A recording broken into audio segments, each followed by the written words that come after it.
Hujan turun ringan sore itu, membasahi kaca depan mobil Rian yang terparkir rapi di pinggir jalan. Wiper bergerak malas, seiring langkah pria berjaket hitam yang sedang mengamati layar ponselnya. Dari balik dashboard, wajah Rian nampak kosong, seperti seseorang yang sedang berperang melawan kenyataan yang belum ingin ia terima. Nessa, istrinya, belum juga pulang. Padahal jam sudah menunjukkan pukul 20.47 malam. Katanya tadi siang, ada rapat evaluasi mendadak di kantor. Tapi ini sudah kelima kalinya dalam 2 minggu. Dan yang membuat dada Rian sesak adalah, setiap ia tanya, Nessa selalu marah, seolah dialah suami yang posesif dan tak punya kepercayaan. Rian menyandarkan kepala ke jok mobil. Dalam hatinya ada pertarungan besar antara cinta dan kecurigaan. Ia bukan tipe suami cemburuan. Tapi matanya tak bisa dibohongi. Nessa yang dulu hangat dan cerewet, kini lebih sering diam, cuek, dan menyembunyikan ponselnya. Ponsel Rian bergetar. Sebuah notifikasi dari aplikasi pelacak GPS yang diam-diam ia pasang di mobil istrinya minggu lalu. Titiknya tak lagi di kantor, tapi di sebuah kawasan sepi dekat lapangan bola yang sudah lama tak digunakan. Sunyi, gelap, dan cocok untuk pertemuan yang sembunyi-sembunyi. Dek. Tanpa pikir panjang, Rian menyalakan mesin dan melaju menembus gerimis malam. Di dalam dadanya, degup jantung berpacu lebih cepat dari laju mobil. Rian memarkirkan mobilnya beberapa puluh meter dari lapangan tua yang dipenuhi rerumputan liar. Lampu jalan tak menjangkau sudut itu, hanya satu tiang lampu redup dari kejauhan yang menyinari samar. Di sanalah ia melihat siluet mobil putih yang begitu dikenalnya, mobil milik Nessa. Rian mematikan mesin, menahan napas. Dalam keremangan, matanya terpaku pada bayangan dua sosok di dalam kabin depan. Gerakan mereka jelas bukan percakapan biasa. Kabin mobil bergoyang pelan.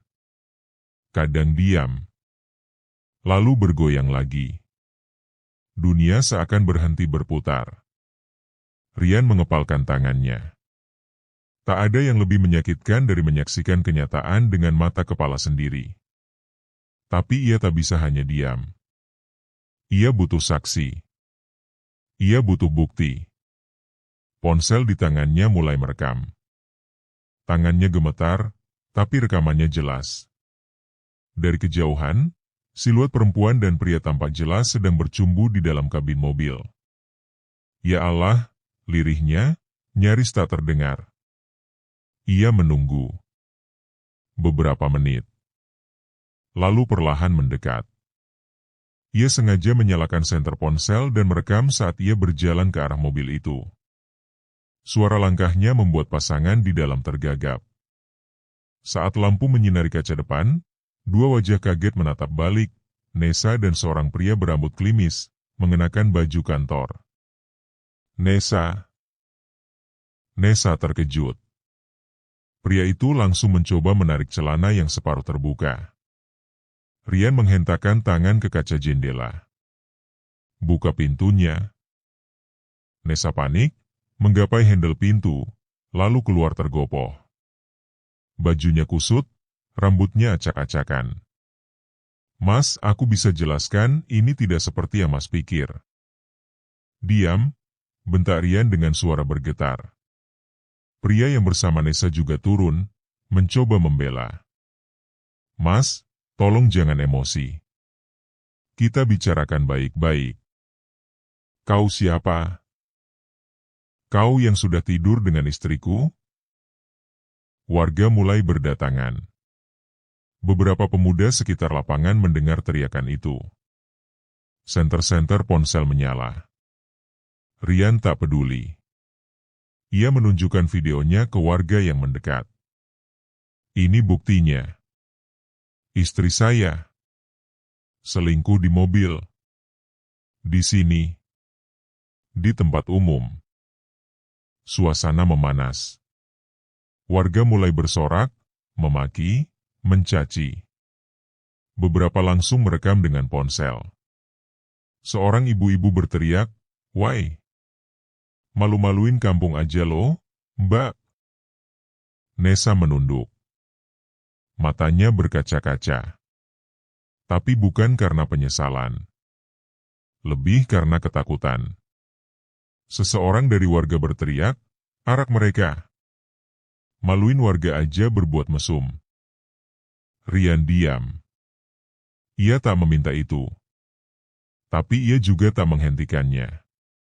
Di dalam dirinya, ada amarah yang mendidih dan harga diri yang remuk. Biarlah malam ini menjadi pelajaran pahit. Untuk dirinya. Untuk Nessa. Untuk semua yang pernah percaya bahwa cinta tanpa kejujuran akan bertahan selamanya. Suasana berubah gaduh. Warga mulai berkumpul, satu persatu datang sambil membawa ponsel dan senter. Ada yang masih mengenakan sarung dan singlet, ada pula ibu-ibu yang keluar dari warung dengan wajah geram. Lapangan tua yang biasanya sepi kini penuh sorot mata tajam. Seorang pemuda berteriak, "Pak RT! Panggil Pak RT! Ini harus diproses secara adat." Pria selingkuhan Nessa menunduk. Peluh mengalir di pelipisnya. Saya minta maaf, Pak," ucapnya ke Rian, tapi tatapannya menghindar. Nessa hanya berdiri diam, terisak. Wajahnya kini penuh air mata, namun tak bisa menghapus amarah dan malu yang sudah terlanjur membuncah. Rian berdiri membatu. Ia ingin menjerit, ingin meninju, ingin menghilang. Tapi ia tahu, di depan banyak mata, ia tak boleh jatuh. Meski di dalam dadanya, hatinya sudah hancur berkeping-keping. Tiba-tiba, seorang warga berteriak, "Bawa keliling kampung. Biar kapok. Jangan sampai kejadian kayak gini terulang lagi." Tanpa aba-aba, beberapa pemuda menarik tangan selingkuhan Nessa. Ada yang menggiring Nessa dengan dorongan kasar, sambil merekam dengan ponsel. Mereka dipaksa berjalan kaki, diapit kanan-kiri oleh warga. Ini pelajaran buat yang suka main belakang. Yang bersuami, yang punya istri, jangan hianat. Maluin orang tua, malu-maluin kampung. Nessa menangis, menunduk dalam-dalam. Pipinya memerah, bukan karena malu, tapi karena tamparan kenyataan yang tak bisa disangka lagi. Pria di sampingnya tak berkata apa-apa. Diam, pasrah, seperti menunggu waktu untuk dihukum. Perekaman terus berlangsung. Video-video dari berbagai sudut tersebar cepat. Dalam hitungan jam, media sosial lokal sudah penuh dengan potongan video penggerebekan. Istri selingkuh di mobil digerebek suami, diarak warga, menjadi tajuk viral. Rian mengikuti dari belakang. Langkahnya berat, tapi bukan karena lelah. Ia seperti terseret dalam parade nista yang ia sendiri tak pernah bayangkan akan terjadi dalam hidupnya. Orang-orang menatapnya dengan kasihan. Tapi bagi Rian, rasa kasihan tak bisa menghapus luka ini. Salah satu tetua kampung, Pak Jamil, muncul dari balik kerumunan. "Cukup. Kita bawa ke rumah Pak RT. Jangan main hakim sendiri." Kerumunan mengendur, meski masih banyak yang merekam. Pasangan mesum itu digiring ke rumah ketua RT. Rian berdiri di luar, menahan sesak. Salah satu sahabatnya, Miko, mendekat. "Yan sabar, bro. Gua tahu rasanya pasti enggak bisa dibilangin sekarang. Tapi ini udah jadi aib besar. Lu kuat, ya?" Rian menatap kosong. "Gua enggak tahu harus ngerasa apa, Mik. Ini terlalu cepat. Terlalu busuk." Di dalam rumah Pak RT, suasana tegang. Nessa duduk di kursi panjang, kepalanya tertunduk. Pria selingkuhannya, yang belakangan diketahui bernama Arfan, atasannya sendiri di kantor, duduk dengan tangan mengatup, seperti anak sekolah yang kena marah kepala sekolah. Pak RT membuka suara, "Kalian sadar, kalian bukan hanya menghancurkan rumah tangga orang. tapi juga mencoreng nama baik lingkungan ini. Ini bukan sekadar urusan pribadi, ini urusan sosial. Nessa mencoba berbicara, suaranya bergetar. Saya hilaf, Pak. Saya minta maaf. Hilaf. Di mobil? Di tempat umum? Bentak salah satu tokoh warga yang ikut duduk di ruang itu. Pak RT menatap Rian. Mas Rian, bagaimana? Apa Anda ingin membawa ini ke jalur hukum, atau ingin menyelesaikannya secara adat kampung dulu? Rian diam. Matanya menatap tajam ke arah Nessa. Perempuan yang selama ini ia jaga. Yang ia beri segalanya. Yang ia banggakan. Biar warga tahu. Biar semua orang tahu, saya bukan suami yang salah. Saya suami yang dikhianati, ucap Rian lirih, tapi penuh gemuruh emosi. Saya ingin cerai. Dan biar proses hukum yang bicara. Nessa menangis pecah. Tangis seorang perempuan yang baru menyadari harga dari kesenangan sesaat. Tapi semua sudah terlambat. Pagi itu langit mendung, seolah turut berduka atas kisah yang telah pecah berantakan malam sebelumnya. Di beranda rumah orang tua Rian, suasana hening. Ibunya hanya bisa duduk diam memandangi layar ponsel. Ayahnya sesekali menggeleng, menyeka wajah dengan tangan keriput yang lelah menanggung malu. Video penggerbekan Nessa dan Arfan sudah viral.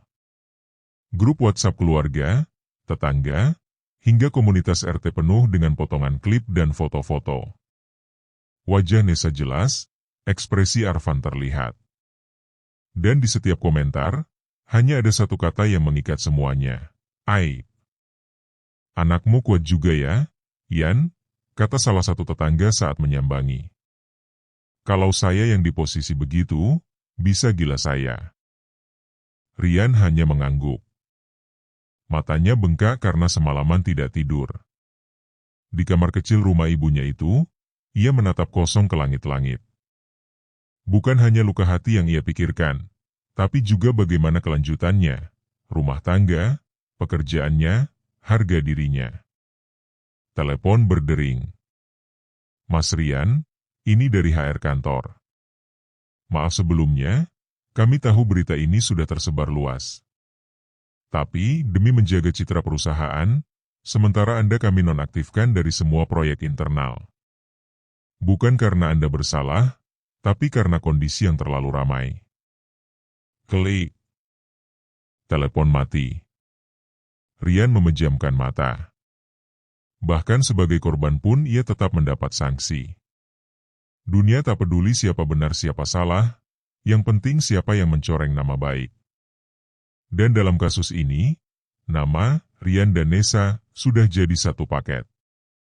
Sementara itu, di rumah orang tua Nessa, teriakan ibunya menggema di ruang tengah. Apa kamu sudah gila, Nessa? Di mobil? Di tempat umum? Nessa hanya bisa menangis. Duduk di pojok sofa seperti anak kecil yang ketahuan mencuri. Ayahnya tak berbicara sepatah kata pun. Ia hanya pergi meninggalkan rumah sejak pagi, katanya ingin menenangkan diri. Tapi semua tahu, yang ia cari bukan ketenangan, melainkan cara untuk menghadapi pandangan para tetangga yang kini menilai keluarga mereka dengan pandangan jijik. Tak lama, pihak kantor menghubungi.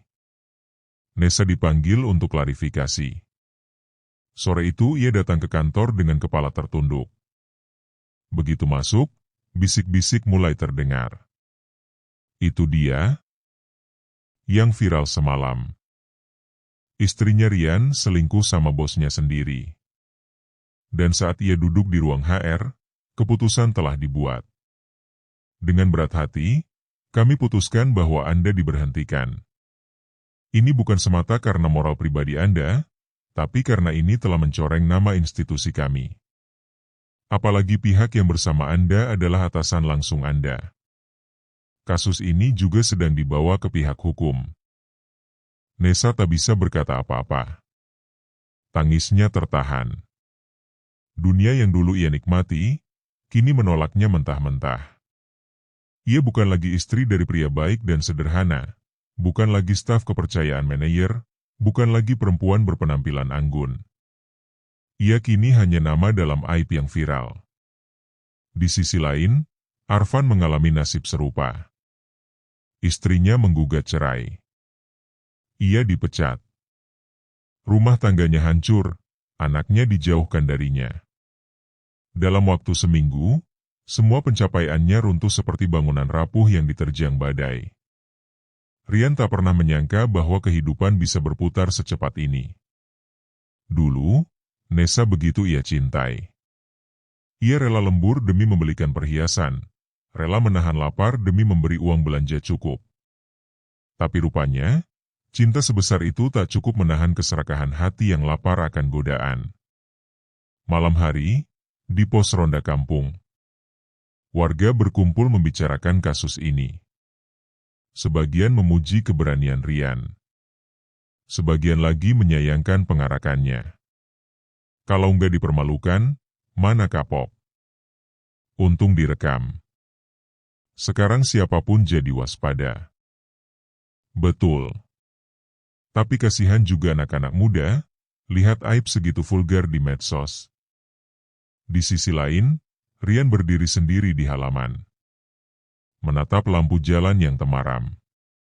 Dalam diam, ia bertanya pada Tuhan, apa semua ini jalan menuju takdir yang lebih baik? Atau sekadar cobaan yang harus ia telan sebagai pria yang terlalu sabar? Ibunya datang pelan-pelan, memeluk dari samping. Sudah, Le. Kamu sudah cukup kuat. Tuhan gak tidur. Orang yang menyakiti kita akan mendapat balasan.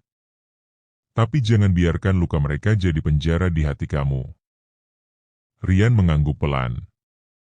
Untuk pertama kalinya sejak penggerebekan itu, ia menangis. Tapi bukan karena marah. Bukan karena hancur. Tapi karena lega. Karena akhirnya, semuanya terbuka. Dan karena ia tahu, yang ia pertahankan selama ini ternyata bukan cinta, melainkan kepalsuan yang menyamar sebagai kesetiaan. Hari persidangan itu datang juga. Rian berdiri di depan gedung pengadilan agama dengan setelan hitam sederhana. Tak banyak bicara, tak banyak ekspresi. Hanya ketenangan sunyi yang menyelimuti wajahnya. Di tangannya, map berisi dokumen cerai yang sudah disiapkan sejak 2 minggu lalu.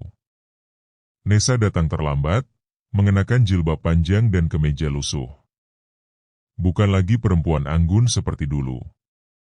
Kini ia lebih mirip perempuan yang kehilangan arah, tak ada lagi kilau di matanya, tak ada lagi senyum percaya diri yang biasa ia pamerkan di media sosial. Di ruang sidang, keduanya duduk saling berhadapan. Hakim mengajukan pertanyaan formal, apakah kedua pihak sudah sepakat untuk berpisah? Apakah masih ada kemungkinan rujuk, dan apakah ada anak yang harus dibicarakan?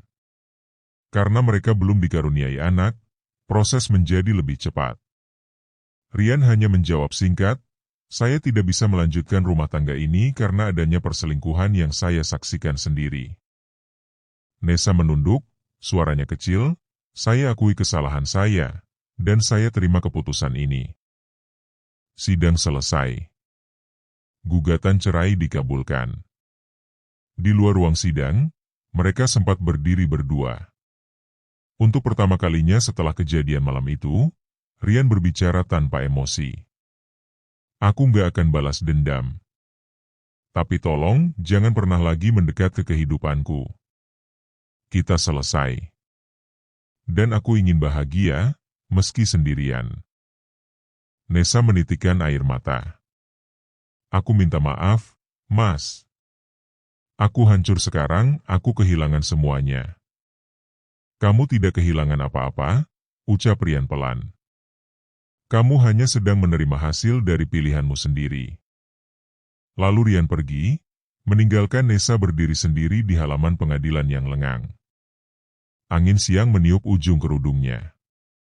Tapi tidak bisa menghapus luka yang sudah menempel di wajahnya, luka yang tak bisa ditutupi bedah atau kosmetik apapun, rasa malu.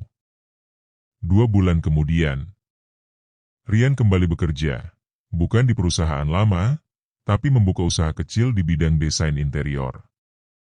Beberapa teman lama membantu. Ia memulai dari bawah, mendesain kafe, ruko, hingga rumah tinggal. Meski perlahan, tapi langkahnya mantap. Ia tak lagi peduli omongan orang. Ia fokus membangun kembali hidupnya. Setiap kali rasa sepi datang, ia menulis jurnal, atau pergi ke masjid dan berbicara dengan Tuhan. Ada ketenangan baru yang ia temukan, bahwa hidup tak selalu berjalan sesuai rencana, tapi bisa tetap dijalani dengan martabat.